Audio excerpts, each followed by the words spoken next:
ko lang kumain within 2 days guys. Sobrang sarap. At ito, naalala nyo ba guys, nung New Year, gumawa ako ng macaroni salad. Sobrang sarap. At alam nyo ba, na 2 araw ko lang yung tinira. Binigyan ko lang yung kapatid ko ng maliit na plasticware. Tapos yung kapitbahay natin. And then the rest ako lang kumain within 2 days guys. Sobrang sarap. At eto nga guys, ipapakita ko sa inyo kung paano ko ginawa yung ating macaroni salad na super special. Gagawin lang natin dito sa kawalan natin, maglalagay lang tayo ng Ajinomoto, ng konting pepper at ng asin. Tapos maglalagay tayo ng Ajinomoto. Syempre made in Japan yung Ajinomoto natin, no. Then maglalagay tayo ng ating chicken.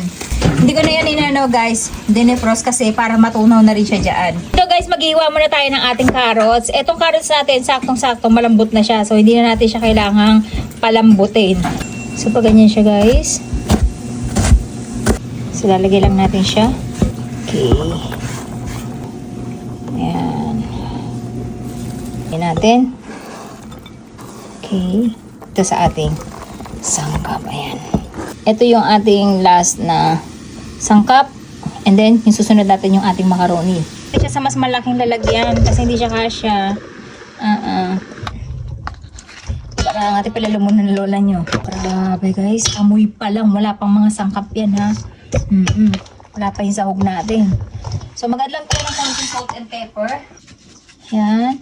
Condensed milk natin ay half cup ng condensed milk.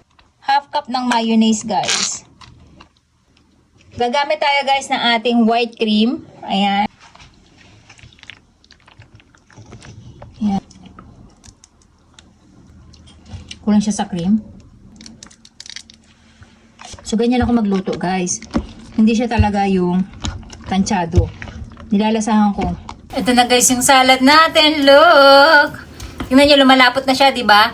Kasi nagkakaroon na ng pamumuo yung ating cream doon sa ating mayonnaise. Ayan.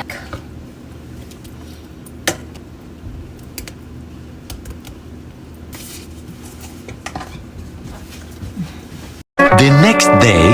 So ayan na guys, yung ating taste test after natin mapalamig yung ating bango. Lumasa na yung guys, yung amoy nung sibuyas ay kumalat na, pati yung ating pineapple. Grabe guys. Tingnan nyo, napaka-creamy pa din guys kasi sinobrahan ko talaga yung cream kasi ayoko ng macaroni salad na parang tuyot na tuyot tas ang tigas-tigas. Ito, creamy pa din siya at itadakimasu. Ayan, tikman natin.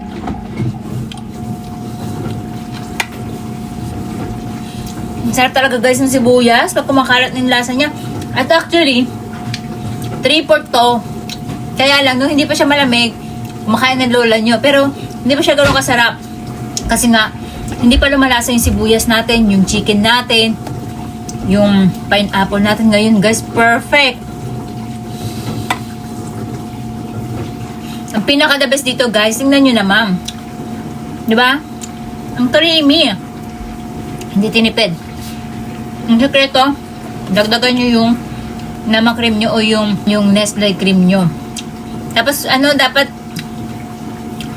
kung may ibang brand guys na hindi maninigas, mas okay. Kasi tingnan nyo to, hindi naninigas yung cream na ginagamit ko. Ang sarap. Amin na amin yung sibuyas.